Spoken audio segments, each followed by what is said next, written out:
seem to be hopeful, including me, but are you worried, like I am, that Republicans will try to steal the election by either impeding mail-in voting or outright voter suppression and voter fraud all over the place? What do you think? I mean, I think in any election, the main thing is to protect the vote, to make sure that it's secure and safe, and that more people who are eligible to vote, can vote, have access to the polls. I mean, this isn't the first election that's been an issue. So I think absolutely the resources and the energy at this point have to go into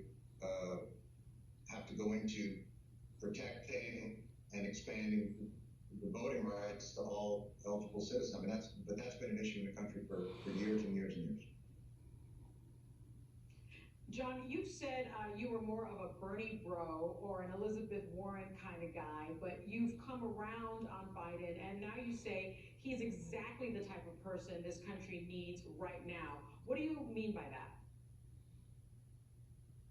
Well, I just feel like we're in such pain.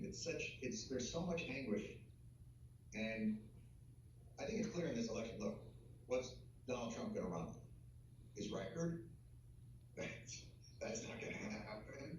So this is going to be, he's going to go Father Coughlin. Like, this is going to be the single most divisive campaign we've ever faced. It's going to be, he's going to be meth head Nixon. Like, it's going to be Southern strategy, all fear mongering. I mean, you see it right now. He's basically just sitting in his basement tweeting out fear-based trolling videos. This is what it's going to be.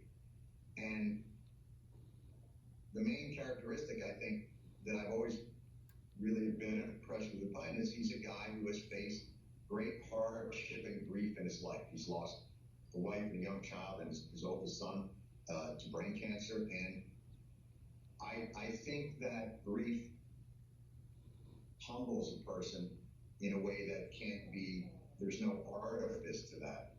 And I think we need a leader right now of humility. We certainly have the antithesis of that. Right now we have a president who professes that he loves America, but apparently hates about 53% of the people living in it. I think we need a break. This guy's exhausting. He's, when you talk about the pandemic and all the challenges we face, I think the greatest agent of chaos in this country today is the president, which is bananas. So, yeah. I think when you this is, look at, yeah. Go ahead. right. Well, I was going to say on Friday, the U.S. reported its highest single-day increase in COVID-19 infections, and cases are surging in several states. And, people are out there who still are refusing to wear masks. We saw that DeSantis, almost with tears in his eyes, not saying, hey, we made a mistake, but say, well, no, it's not because of this. So the guy in Texas was like, oh, yeah, we should be wearing masks. Well, and then we saw the vice president standing in front of folks over the weekend. This choir, he finally has on a mask, but the choir has nothing on their face. What the hell is going on? Is it me? Or, when did wearing a mask? Well, I just put it to you, because we have the same thought. And so, what do you think? I think there, look, there has been an increased campaign to discredit expertise or to tribalize or to politicize expertise.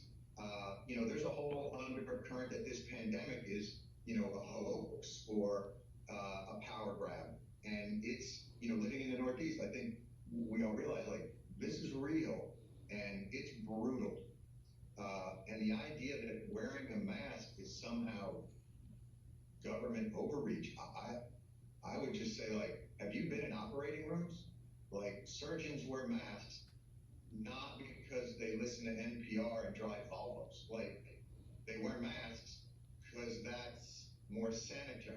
So would just say to the people who aren't wearing masks and don't want to wear masks, the next time you get an operation, just tell the surgeon, man, you take that mask off and you don't wash your hands, because that's for liquids. And I want you coughing into my open wounds for America.